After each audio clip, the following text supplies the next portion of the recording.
salariés présents aujourd'hui souhaitent cependant que leur avis soit pris en considération et soit décisif au moment du choix du futur repreneur et notamment de la rénovation. Nouvel épisode dans le dossier Safra. Près de 2 mois après la mise en redressement judiciaire de sa filiale automobile, des avancées ont lieu dans le processus de reprise. Plusieurs repreneurs potentiels se positionneraient pour reprendre l'entreprise. Je ne sais pas le nombre d'offres, mais il y en a plusieurs. Et donc effectivement, pour eux, c'est très important de pouvoir recueillir les toutes dernières offres, puisque les repreneurs ont plusieurs moments et à plusieurs reprises, ils ont pu développer des offres qu'ils ont fait évoluer. On va suivre le protocole qu'on s'est fixé, c'est-à-dire rencontrer, expliquer les offres, et puis les salariés se prononceront pour savoir quel repreneur avec qui ils souhaitent travailler.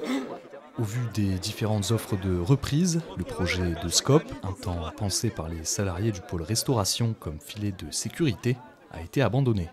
A priori, les offres conviennent aux salariés.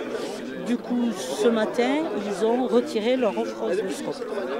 Pour rappel, 170 emplois sont menacés sur le site de la Safra d'Albi. La faute au choix du tout hydrogène pour certains salariés. Un projet qui aura bénéficié de fonds publics, notamment de la région, qui misait sur la transformation d'une partie de ses cars roulant au diesel vers l'hydrogène. Un soutien financier public qui pose désormais question au vu de la situation de l'entreprise. L'argent public, c'est celui de tous les citoyens, de nos impôts. Et donc, on est en droit de savoir comment cet argent public a été utilisé.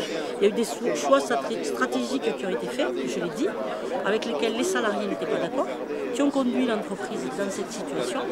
On veut savoir comment l'argent public a été distribué, comment il a été fléché au sein de l'entreprise, à quoi il a servi. La priorité est désormais de préserver le plus d'emplois possible et de s'assurer que le projet du repreneur potentiel soit pérenne. Je pense que c'est la priorité de l'ensemble des employés de Safra. C'est vraiment le maximum de sauvegarde de l'emploi. Et puis après, ça sera la qualité de vie qui est proposée et puis surtout le projet. Parce que dire on reprend une société, ça a un intérêt, c'est en fonction du projet qui est derrière. Et est-ce que ça a du sens à long terme? Le 15 avril prochain, le tribunal de commerce d'Albi tranchera sur l'identité des repreneurs. Le nombre d'emplois sauvés dans les 2 pôles, construction et rénovation, sera alors connu de tous. Lundi 14 avril, les offres seront présentées aux salariés et on demandera aux salariés de se positionner.